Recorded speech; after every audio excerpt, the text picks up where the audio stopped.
Interrogée sur son histoire en tant que star de Disney, Selena Gomez a déclaré qu'elle se sentait parfois perturbée puis libérée. Elle a probablement fait sa première apparition à la télévision dans l'émission pour enfants Barney and Friends, où beaucoup de gens l'ont vue pour la première fois. Cependant, elle est devenue célèbre après avoir joué le rôle principal dans la sitcom Wizards of Waverly Place, diffusée sur Disney Channel de 2007 à 2012. Lors d'une interview réalisée pour l'édition annuelle de Vanity Fair, consacrée à Hollywood, Selena a déclaré qu'elle comptait se détacher complètement de l'univers de Disney. Elle n'avait que 10 ans lorsqu'elle a fait sa première apparition dans l'émission de télévision pour enfants Barney and Friends. Depuis, elle a tourné dans des films, enregistré des chansons et même créé sa propre ligne de produits cosmétiques. Selena a joué le rôle de Gianna dans la série pendant 2 ans et c'est lors d'une audition qu'elle a rencontré Demi Lovato, qui est ensuite devenue sa meilleure amie chez Disney. Nous avons eu un aperçu du talent musical de Selena Gomez lors de ses prestations dans Barney and Friends, notamment lorsqu'elle a chanté It's a Fun, Fun Sunny Day. Fly a kite if we catch a breeze. It's a beautiful sunny day. Let's jump in. Mais nous n'avions aucune idée de ce qui attendait l'artiste en devenir. Salut à tous et bienvenue sur Vraie Histoire de Star, la chaîne YouTube qui dévoile la face cachée des célébrités. Aujourd'hui, nous plongeons dans l'univers de Selena Gomez. Alors, si vous êtes nouveau sur la chaîne, n'oubliez pas de vous abonner et d'activer la cloche de notification pour ne manquer aucune de nos prochaines vidéos.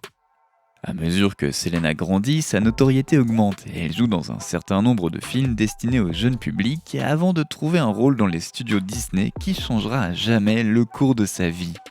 Après avoir tenu des seconds rôles dans Hannah Montana et The Sweet Life of Zack et Cody, en 2006, Selena a eu l'occasion de jouer dans sa propre émission sur Disney Channel l'année suivante, ce qu'elle a accepté avec plaisir. Selena, qui n'avait que 15 ans à l'époque, est apparue dans la série sous les traits de la célèbre et fougueuse Alex Russo et elle a poursuivi le projet jusqu'à la fin de la série, qui a connu un énorme succès en 2012. Au cours de cette période, Selena a commencé à faire des apparitions dans des films tels que Another Cinderella Story, et dans ce dernier, Demi Lovato était l'une de ses co-vedettes. Tout au long de sa carrière, on a recommandé à l'actrice de ne pas dire ou faire certaines choses afin de préserver son image d'adolescente parfaite. En se souvenant de cette période de sa vie, elle déclare « Je n'étais pas une enfant difficile, loin de là, mais j'étais sur Disney, donc je devais faire attention au langage que j'utilisais. Au final, je me mettais énormément de pression pour essayer d'être un bon exemple pour les autres. Elle en est venue à la conclusion que l'exemple idéal à suivre est celui d'une personne honnête sur tous les aspects, incluant ses faiblesses et ses difficultés. » Dans une interview accordée à People, Selena a déclaré qu'en tant que modèle pour les jeunes, elle ressentait une forte pression pour être parfaite dans l'émission de Disney. Et depuis un certain temps, elle est tourmentée par l'idée que les gens ne la connaissent que comme une fille venant de l'univers de Disney. Elle explique. Dans une certaine mesure, on vous pousse à atteindre le sommet de la réussite. Les gens vous considèrent comme un modèle à qui ils ont envie de ressembler et cela finit par être une responsabilité que l'on prend très au sérieux. Vanity Fair a demandé à Selena, dans le cadre d'une interview, quels conseils elle donnerait à une personne qui débuterait sa carrière dans le monde du spectacle aujourd'hui. Elle répond sans hésitation « J'aimerais être là pour elle si jamais elle a des questions ». Elle a également affirmé que l'industrie, d'un autre côté, ressemble à une bête sauvage en liberté. Elle explique « C'est une expérience terrible que d'être témoin des conséquences potentielles qui peuvent survenir lorsqu'un jeune enfant se voit confier une grande quantité de responsabilités et de richesses. Cela me donne la chair de poule à chaque fois. » Selena a également exprimé sa satisfaction de voir que sa jeune sœur Gracie, âgée de 9 ans, n'avait pas l'intention de suivre ses traces, et elle a exhorté les jeunes à faire attention aux personnes en qui ils placent toute leur confiance. Dans son documentaire Selena Gomez My Mind and Me, la chanteuse a également abordé le sujet de la publication de son diagnostic de bipolarité. L'actrice a déclaré que le film lui avait donné la confiance nécessaire pour être ouverte sur tout, même sur sa maladie. L'honnêteté de Selena concernant ses propres problèmes de santé mentale a contribué à faire de My Mind and Me un film très apprécié. Elle a d'ailleurs été nommée pour un Golden Globe en 2023 pour son rôle dans la série à succès de Hulu. La chanteuse de Back to You a obtenu cette reconnaissance alors qu'elle travaillait pour Disney. Selena a déclaré qu'elle pensait que ce serait un honneur, mais qu'elle préférait les Oscars ou les Golden Globes et qu'elle serait ravie de gagner. Sur le tapis rouge des Grammy Awards de 2011, elle a été interrogée sur le fait de savoir si gagner un Grammy était l'un de ses objectifs. Et dans une interview accordée à GQ en 2016, Gomez a admis que les souvenirs de son éducation pourraient un jour devenir flous. Dans des interviews réalisées en dehors de Vanity Fair, la présentatrice de Selena plus Chef a parlé de son expérience de travail pour Disney. Et dans une interview accordée au New York Times en 2015, la chanteuse connue pour la chanson Calm Down a déclaré qu'elle grandissait et changeait et qu'elle voulait se détacher de l'image de son personnage de Disney car elle venait d'entamer une relation sérieuse. Elle a alors déclaré qu'elle était en couple tout en affirmant que ses parents avaient toujours le contrôle sur sa vie. En plus de cela, elle était toujours sous le contrôle d'Hollywood et de Disney qui attendaient d'elle un comportement exemplaire. Elle a cependant eu l'intuition qu'elle devait consacrer sa vie à quelque chose d'autre. La fatigue qui découle d'essayer sans cesse d'être quelqu'un que nous ne sommes pas vraiment devenait bien trop importante, même dans sa vie personnelle. Elle a également déclaré qu'à certains moments, elle était même obligée d'arrêter tout ce qu'elle faisait pour pleurer, tout en se demandant pourquoi elle n'y prenait aucun plaisir.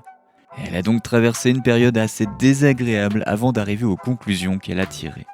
Elle en a d'ailleurs reparlé lors d'une conférence de presse de la Television Critics Association qui s'est déroulée au mois d'août 2021. Selon US Weekly, Selena a expliqué qu'elle n'avait aucune idée de ce qui l'attendait lorsqu'elle a confié sa vie à Disney à un si jeune âge. Lorsqu'elle était plus jeune, elle n'avait pas l'expérience et la direction dont elle avait besoin, et par conséquent, elle semblait à la dérive sur le plateau. En 2009, l'actrice de Disney Selena Gomez a fondé le groupe Selena Gomez and the Scene qui a marqué le début de sa carrière pop couronnée de succès qui se poursuit encore aujourd'hui.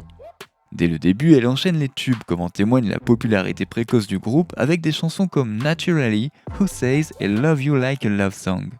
À partir de 2009, Selena Gomez and the Scene a sorti 3 albums studio avant de se dissoudre en 2012. Après s'être débarrassée de son personnage innocent dans le film Spring Breakers de 2012, elle a repris le rôle principal dans des comédies destinées à un public plus jeune, telles que Ramona and Bezus en 2010 et Monte Carlo en 2011. La star du film policier a joué un rôle plus important dans le film, ce qui l'a éloignée du public des préadolescents et des adolescents et l'a ainsi établie en tant qu'actrice avec de réelles compétences.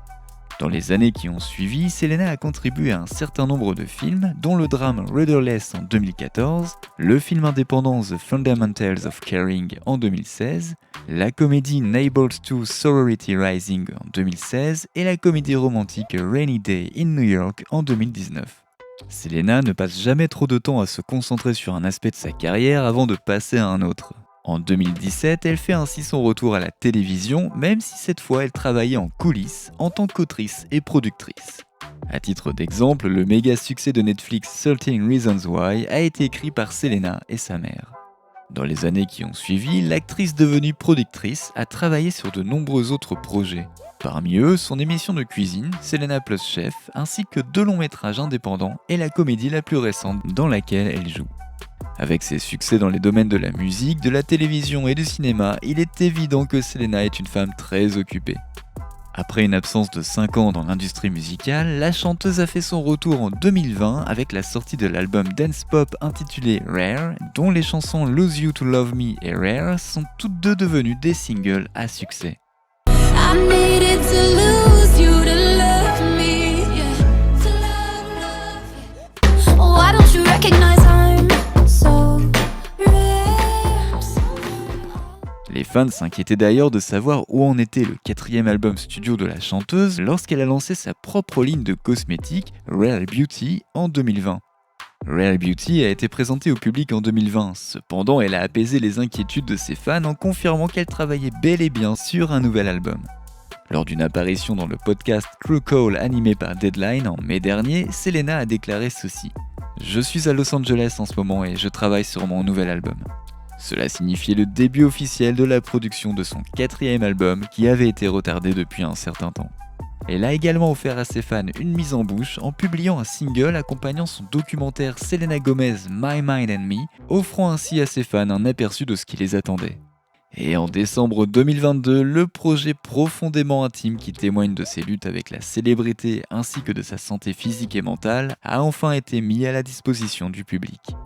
Dans une interview accordée à Vanity Fair, Selena a déclaré qu'elle s'orientait vers un nouveau thème pour le 4e album studio solo qu'elle sortirait sous son propre nom. Elle décrit d'ailleurs l'album imminent comme étant très pop.